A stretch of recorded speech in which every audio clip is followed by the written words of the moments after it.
Sir ನಮಸ್ತೆ. ಇವತ್ತು ಸಿದ್ದಾಪುರ ತಾಲೂಕಿನ ವಿವಿಧ ದಲಿತ ಸಂಘಟನೆಗಳು ತಮ್ಮ ಕಚೇರಿಗೆ ಬಂದಿದ್ದೇವೆ. ನಾನೆಲ್ಲ ಚಂದ್ರಶೇಖರ್ ವೀರಭದ್ರ ಹಸ್ಲಾರ್ ಹಾಗೂ ಅವರ ಸಹೋದರ ಅಂತ ಮಂಜುನಾಥ್ ಹಸ್ಲಾರ್ ಅವರು ಮೊನ್ನೆ ದಿವಸ 6ನೇ ತಾರೀಕು ಮಂಗಳವಾರ ಬೆಳಗ್ಗೆ ಬೈಕ್ ತೆಗೆದುಕೊಂಡು ತನ್ನ ಹೆಂಡತಿಗೆ ನಾನು ಸಿರ್ಸಿಗೆ ಹೋಗಿ ಕೆಲಸ ಇದೆ, ಸಿರ್ಸಿಗೆ ಹೋಗಿ ಬರ್ತೇನೆ ಅಂತ ಹೇಳಿ ಅವತ್ತು ಹೊರಟವನು ಮಧ್ಯಾಹ್ನ ಮತ್ತೆ ತಿರ್ಗಿ 12 ಗಂಟೆಗೆ ನಾನು ಸಿದ್ದಾಪುರ ಪೇಟೆಯಲ್ಲಿ ಒಬ್ಬರ ಜೊತೆಗಿದ್ದೇನೆ, ನೀನು ಅಜ್ಜಿ ಮನೆಯಿಂದ ಊರಿಗೆ ಹೋಗು ಅಂತೇಳಿ ಅವರ ಹೆಂಡತಿಗೆ ಹೇಳಿ ಮಗನನ್ನು ಚೆನ್ನಾಗಿ ನೋಡ್ಕೊ ಅಂತ ಹೇಳಿ ಫೋನ್ ಕಟ್ ಮಾಡಿರ್ತಾರೆ. ತದನಂತರದಲ್ಲಿ ಆ ಹೆಣ್ಮಗಳು ಎಷ್ಟು ಸಲ ಫೋನ್ ಮಾಡಿದ್ರು ಕೂಡ ಅವರು ಫೋನ್ ಸಂಪರ್ಕಕ್ಕೆ ಸಿಗಲಿಲ್ಲ. ನಿನ್ನೆ ಬೆಳಗಿನ ದಿವಸ ಆ ಕುಟುಂಬದವರು ತಮ್ಮ ಹತ್ರ ಬಂದು ನಾಪತ್ತೆಯಾಗಿದ್ದಾರೆ ಅಂತೇಳಿ ಪ್ರಕರಣ ದಾಖಲು ಮಾಡ್ತಾರೆ. ತಮ್ಮ ಹತ್ರ ಬಂದಾಗ ತಮ್ಮ ಇಲಾಖೆಯಿಂದ ಏಸಪ್ಪ ಸುಳೆಮರ್ತಿ ಕ್ರಾಸಲ್ಲಿ ಆಕ್ಸಿಡೆಂಟ್ ಆಗಿದೆ, ತಾವು ಹೋಗಿ ಅಲ್ಲಿ ಒಂದು ಪರೀಕ್ಷೆ ಮಾಡಿ ನೀವು ಹೋಗಿ ಸ್ಥಳವನ್ನು ನೋಡಿ ಅಂತ ತಾವು ತಿಳಿಸಿದ ಮೇಲೆ ಅವರು ಹೋಗಿ ಸ್ಥಳವನ್ನು ನೋಡಿರ್ತಾರೆ. ಒಳಲಿರೋ ಚೈನಿಂದ ನಮ್ಮದೇ ಮಕ್ಕಳು ಇರ್ಬೋದು ಅಂತೇಳಿ ಅವರು ಅಂದಾಜನ್ನು ಮಾಡಿ ಇವತ್ತು DNA ಟೆಸ್ಟ್ ಮಾಡಲಿಕ್ಕೆ ಬೇರೆ ಬೇರೆ ಹಂತದ ತನಿಖೆಯನ್ನು ಮಾಡಲಿಕ್ಕೆ ಇವತ್ತು ಹೊನ್ನಾವರದ ಪೊಲೀಸ್ ಇಲಾಖೆಯವರು ಪ್ರಕರಣ ದಾಖಲು ಮಾಡ್ಕೊಂಡು ಹೊನ್ನಾವರದಲ್ಲಿ ಬಾಡಿಯನ್ನು ಇಟ್ಟಿದ್ದಾರೆ. ಸರ್, ನಾನು ದಲಿತರ ಮುಖ್ಯ ಪರವಾಗಿ ಹೇಳ್ತಾ ಇದ್ದೀನಿ. ನಮ್ಮ ದಲಿತರು ಶೋಷಣೆಗೊಳಗಾಗಿ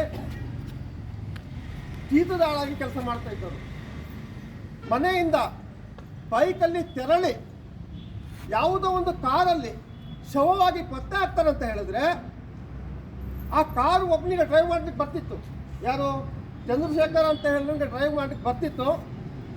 ಆದರೆ ಅವ್ರ ಕಾಲಿಗೆ ಪೆಟ್ಟಾಗಿಂದ ಅವರು ಡ್ರೈವಿಂಗನ್ನು ಸಂಪೂರ್ಣವಾಗಿ ತಿಂಗಳಗಟ್ಟಲೆ ಕಾಲ ಬಿಟ್ಟಿದ್ದಾರೆ ಅಂತೇಳಿ ಮಾಹಿತಿ ಲಭ್ಯ ಆಗಿದೆ. ಹಾಗಾದರೆ ಆ ಕಾರಿನಲ್ಲಿ ಸಿಕ್ಕಂಥ ಶವ ಈ ಚಂದ್ರಶೇಖರ್ ಮತ್ತು ಸಹೋದರದ ಮಂಜುನಾಥಂದಾದರೆ ಆ ಕಾರನ್ನು ಯಾರು ಹೊಡ್ಕೊಂಡು ಹೋದರು?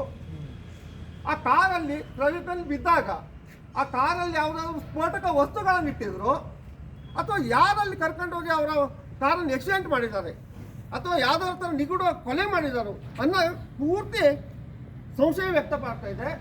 ದಯವಿಟ್ಟು ಮಾನ್ಯ ಜಿಲ್ಲಾ ವರಿಷ್ಠಾಧಿಕಾರಿಗಳಿಗೆ ನಾನು ಮನವಿ ಮಾಡ್ತೀನಿ, ಈ ವಿಚಾರವನ್ನು ಗಂಭೀರವಾಗಿ ತಾವು ತನಿಖೆ ಮಾಡಿ ಸತ್ಯಾಸತ್ಯತೆಯನ್ನು ಬಯಲಿಗೆಳೆದು ಯಾರ್ಯಾರು ತೊಂದರೆ ಮಾಡಿದ್ದಾರೆ, ಏನೇನಿದೆ ಇದು ಪೂರ್ತಿ ಚಿತ್ರಣವನ್ನು ಗಮನ ಹರಿಸಿದ್ರೆ 100% ಇದು ಏನೋ ಒಂದು ತೊಂದರೆ ಆಗಿದ್ದಂತೂ ನಿಜವಾಗ್ಲೂ ಗೊತ್ತಾಗ್ತದೆ.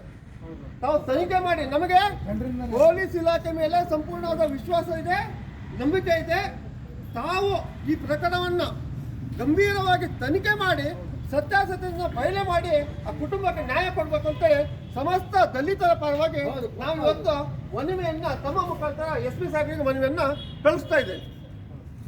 ಬನ್ನಿ ಜಿಲ್ಲಾಧ್ಯಕ್ಷ ಅಣ್ಣಪ್ಪ ಬೇಕೇ ಬೇಕು, ನ್ಯಾಯ ಬೇಕು,